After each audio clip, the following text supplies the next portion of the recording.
dialed is not in service at this time. Ladies and gentlemen, please take your seats. The show is about to begin. Top of this afternoon to all of you South Africans. I hope everybody is keeping well out there and enjoying their day, whatever you're doing or whatever you're up to. Probably working, so yeah, enjoy it as much as you can. Anyway, guys, this is the Wayne G Show, and this is Real Talk Radio, where the talk is always real. Oh yes, today we are going to discuss something that I've noticed a hell of a lot going on at the moment. I'm sure you've noticed it too. You know, if any of you have been paying any attention to the American elections, yeah, I think I went a bit overboard on my page with info on that, but it really intrigues me. Hey, there's no place like America, that's for sure. Whatever happens there, like they say, if America sneezes, the world catches a cold. So yeah, highly interesting, guys.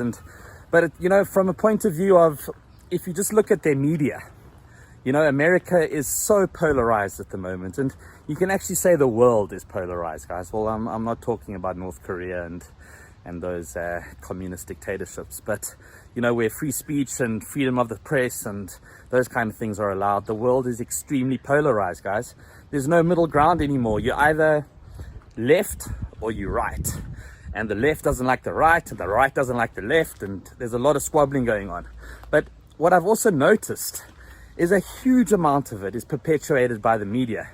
And you know, it's not like the old days where, you know, you watch the news. It was like Radio South Africa and SABC, and the news was on and you watched it at 8 o'clock and South Africa got the news, and that was the news. You know, maybe you got a little bit on the radio or a bit on print media, you know, the Star or whatever newspaper you got in the morning, and everybody read it. But you know, with the advent of the World Wide Web and the internet and smartphones and media apps, and you know, media became alive, and media landed in your hand, and it was live media.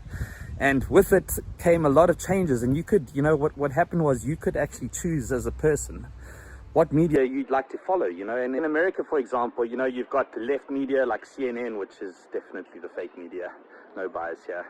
And you've got other stations like NBC, you know, and they produce a certain amount of media content. And then on the other side, you've got OAN, you've got Fox News, you know, you've got Newsmax, you've got a few other, you know, news stations and that. And everybody seems to be reporting different things, you know. The Daily Wire, you know, every different media house has different news on. If you go and look at their stations or on their apps, you'd swear you're in 5 different countries, the way that they report on what's going on there. And you know, it happens here too. Our media houses are also, you know, quite biased. But what I did notice was in America over these elections is that CNN, which is the left side or the liberal side of the media, and you know, they're extremely notorious for fake news reporting.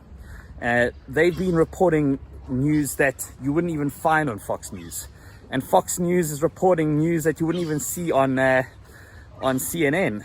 And you know, you don't know which one to choose, and people are definitely getting polarized, and they're getting polarized along political levels, where these media stations, you know, their news articles are written by politically charged journalists. It's actually politics disguised as news. That's what I call it, you know. And it happens in South Africa too, where, you know, a story's written in a media house like News 24 or The Citizen or, you know, The South African, and it's a news topic, but it's politically charged and politically motivated. And I fear that's what's happened in the media across the world, is the media have actually become mouthpieces for politicians. And politicians are using the media to control and manipulate and force people into the narrative of what they're trying to communicate. And you know, a perfect example can be found in America right now. Hey, the way that things are going on there with this current election that's still ongoing, believe it or not. There is no winner declared. There's a presumed or assumed winner. But yeah, as Nicole Arbour, you'll see in my post come up now, she broke it down pretty well. If you have a look at that, we are over here with the elections. CNN think that Biden's won, and you know, they project a different narrative to the world. And you know, other news stations are not predicting a winner yet, or they've predicted a winner, but they haven't said he is the winner. And what's happening, with that narrative in America is that everybody is getting on each other's nerves because nobody knows exactly what's going on. And it's pretty intense. Yeah, and you've got Trump on the one end, taking to Twitter, to social media to proclaim that he's been cheated, and you've got media houses that definitely back him, and then you've got ones that are totally anti him, and they're reporting on how he lost the election, and the other media houses are saying it's still in contention, and there's a million different stories all into one, but there's no middle ground. There's absolutely no middle ground. Like, I don't know, maybe you can inform me of a non-biased media station at the moment. Everything seems to be either skewed politically, and it's really, really strange. And perhaps it's always been like that, but it's so politically charged and politically motivated at the moment. And then you just add COVID to this whole scenario, hey, and it gets even more polarized, because now you've got this, people's rights being infringed on, and people not being able to express themselves because they've got a mask on, and they're unhappy about having their rights infringed on, and and then again, what happens? It becomes political, because journalism gets hold of it, or the media gets hold of it, and everything gets thrown into this giant washing machine or tumble dryer, whatever you want to call it, and it gets put onto social media or into the media, into the internet, and people read about it, and they end up not being able to make an objective decision because of what they're being fed. If you're just fed junk, guess what's going to happen to you guys? And I think at the moment we're getting fed a lot of junk from every angle. I don't believe that there's any, like I said, non-biased media outlet at the moment.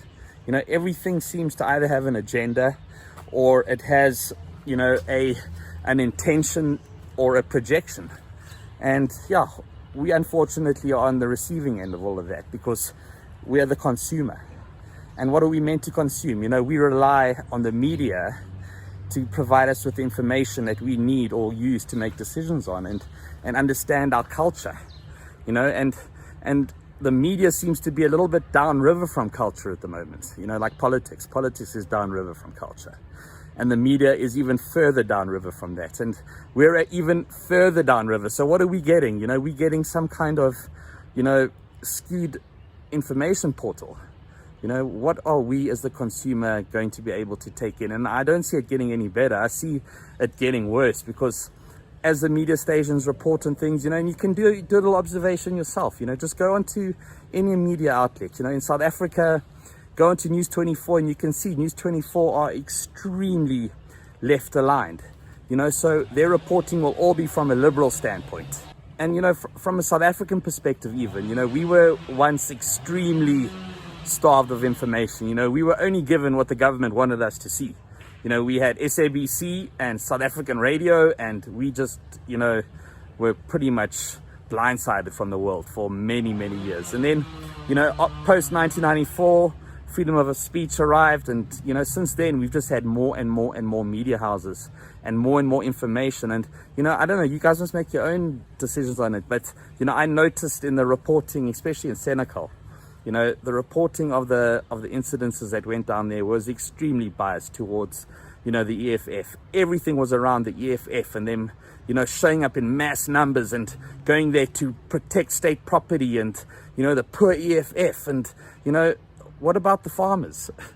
There was maybe 5% coverage on the farmers, who again are the guys that are under attack in Senegal, and the rest was all about the EFF. And is that media? Is that objective media coverage, or is it political?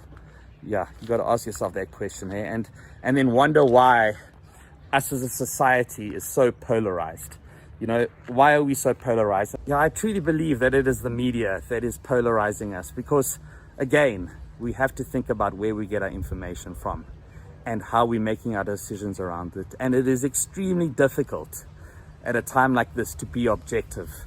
The world is totally upside down. We're facing issues like we faced during World War I and World War II. We're in a similar predicament now, except that there wasn't a war.